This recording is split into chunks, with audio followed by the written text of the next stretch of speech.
അങ്ങനെ ഇപ്പോൾ കോടാലി ഡൂമിൻ്റെ കയ്യിൽ നിന്ന് മേടിക്കുവാനായി നമ്മുടെ അവെഞ്ചേഴ്സ് ഒരു പ്ലെയിനിൽ കയറി ആ ഡൂമിൻ്റെ വീട്ടിലേക്ക് ചെല്ലുകയാണ്. അങ്ങനെ അവരെല്ലാം ഡൂമിൻ്റെ വീടിൻ്റെ അടുത്തെത്തിയതും അപ്പോൾ തന്നെ അയൺമാനും ക്യാപ്റ്റൻ അമേരിക്കയുമൊക്കെ ആ കോടാലി എടുക്കാനുള്ള വലിയ വലിയ പ്ലാനുകൾ തയ്യാറാക്കിയാണ്. പക്ഷെ അതൊന്നും കേട്ടു നിൽക്കുവാൻ നമ്മുടെ തോറിന് ക്ഷമയില്ല. പുള്ളിക്കാരൻ ആ പ്ലെയിനിൽ നിന്നും പുറത്തേക്ക് ചാടുകയാണ്. തോറിൻ്റെ കൂടെ നമ്മുടെ ഹൾക്കും ചാടുന്നുണ്ട്. എന്നിട്ട് അവർ രണ്ടുപേരും ഡൂമിൻ്റെ വീടിൻ്റെ മുറ്റത്ത് വന്നതും അപ്പോൾ തന്നെ ഡൂമിൻ്റെ റോബോട്ടിക് പട്ടികളെല്ലാം അവരുടെ നേരെ ചാടി വരികയാണ്. ഹൾക്കും തോറും അവറ്റകളെ മുഴുവൻ അടിച്ചു തെറിപ്പിക്കുകയാണ്. അപ്പോൾ തന്നെ അവിടെ നമ്മുടെ അയൺമാനും ബാക്കിയുള്ളവരും വരുന്നു. എന്നിട്ട് അവരെല്ലാവരും കൂടി ഒന്നിച്ച് ആ പട്ടികളെ അടിച്ചൊതുക്കുകയാണ്. എന്നിട്ട് ഡൂമിൻ്റെ വീടിൻ്റെ ഉള്ളിലേക്ക് കയറാൻ വേണ്ടി അങ്ങ് പോയതും അപ്പോൾ തന്നെ ആ മുറ്റത്തിൻ്റെ അടിയിൽ നിന്നും നമ്മുടെ ഡൂമണ്ണൻ പുറത്തേക്ക് വരികയാണ് വിത്ത് കോടാലി. ഇപ്പോൾ കോടാലി കണ്ടതും മര്യാദയ്ക്ക് അതിങ്ങ് തിരിച്ചു തരുവാൻ തോർ പറഞ്ഞതും അപ്പോൾ തന്നെ ഡൂം ധൈര്യമുണ്ടെങ്കിൽ എൻ്റെ കയ്യിൽ നിന്ന് മേടിക്കടാ എന്ന് തോറിനെ വെല്ലുവിളിക്കുകയാണ്. അത് കേട്ടതും നമ്മുടെ തോറ് ഡൂമിൻ്റെ നേരെ ഓടി ചെന്ന് ഡൂമിനിട്ട് അടി കൊടുത്ത് ആ കോടാലി എടുക്കാൻ പോയതും ഡൂം തോറിനെ കോടാലി ഉപയോഗിച്ച് അടിച്ചു വീഴ്ത്തുകയാണ്. മാത്രമല്ല തോറ് ചുറ്റിക വലിച്ചെറിയുന്നത് പോലെ ഡൂം ആ കോടാലി വലിച്ചെറിഞ്ഞ് ക്യാപ്റ്റൻ അമേരിക്കയും ഹൾക്കിനെയും അടിച്ചു വീഴ്ത്തുന്നു. അപ്പോൾ ഡൂം കോടാലി വലിച്ചെറിയുന്നത് കണ്ട് അയൺമാനും ഫാൾക്കണും ആ കോടാലി പിടിക്കുവാൻ നോക്കുന്നുണ്ടെങ്കിലും അതിന് സാധിക്കുന്നില്ല. ആ കോടാലി നേരെ തിരിച്ച് ഡൂമിൻ്റെ അടുത്തേക്ക് ചെല്ലുകയാണ്. ഇപ്പോൾ അത് കണ്ടതും ഈ ഡൂം എങ്ങനെയാണ് മാജിക്ക് പഠിച്ചതെന്ന് തോറ് ചോദിച്ചതും അപ്പോൾ തന്നെ അയൺമാൻ അത് മാജിക്കും ഗീജിക്കും ഒന്നുമല്ല, ആ കോടാലിയിൽ അവൻ്റെ തന്നെ ടെക്നോളജി ഉപയോഗിച്ചിട്ടുണ്ടെന്ന് തോറിനോട് പറയുകയാണ്.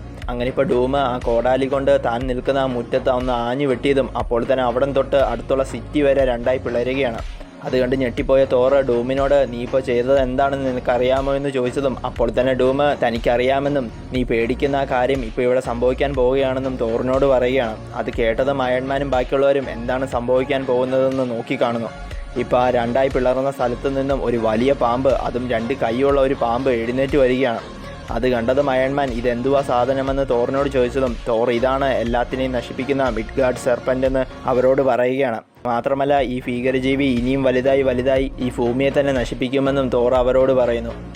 അപ്പോൾ തന്നെ ക്യാപ്റ്റൻ അമേരിക്ക അപ്പോൾ ഈ പാമ്പിനെ പുറത്തു കൊണ്ടുവരാൻ വേണ്ടിയായിരുന്നു ഉലിക്ക വെപ്പണുമായി ഭൂമിയിൽ വന്നതല്ലേ, പക്ഷേ ഈ പാമ്പുമായി നിനക്കെന്താണ് ബന്ധമെന്നും ഇതിനെ നീ എന്തിനാണ് പേടിക്കുന്നതെന്നും തോറിനോട് ചോദിച്ചതും അപ്പോൾ തന്നെ തോറ് ഈ മിഡ്ഗാർഡ് സെർപ്പൻറ്റിനെ തോൽപ്പിക്കുവാൻ സാധിക്കുന്ന ഒരാൾ ഞാൻ മാത്രമാണ്, പക്ഷേ അതിനായി ഞാൻ എൻ്റെ ജീവൻ തന്നെ കളയേണ്ടി വരുമെന്ന് ക്യാപ്റ്റൻ അമേരിക്കയോടും ബാക്കിയുള്ളവരോടും തോറ് പറയുകയാണ്.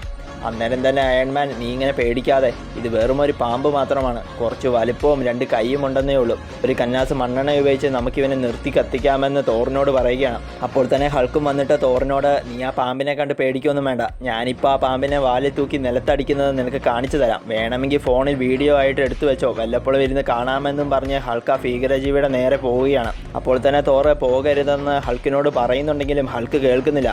ഹൾക്ക് ആ പാമ്പിൻ്റെ നേരെ ചാടി ചെല്ലുകയാണ്. ഇപ്പോൾ ഏതോ ഒരു പച്ച നിറത്തിലുള്ള ചെറിയ ജീവി തൻ്റെ നേരെ ചാടി വരുന്നത് കണ്ടതും അപ്പോൾ തന്നെ ആ മിഡ്ഗാർഡ് സെർപ്പൻ്റ് തൻ്റെ ഒറ്റ കൈകൊണ്ട് ഹൾക്കിനെ അടിച്ചു തെറിപ്പിക്കുകയാണ്.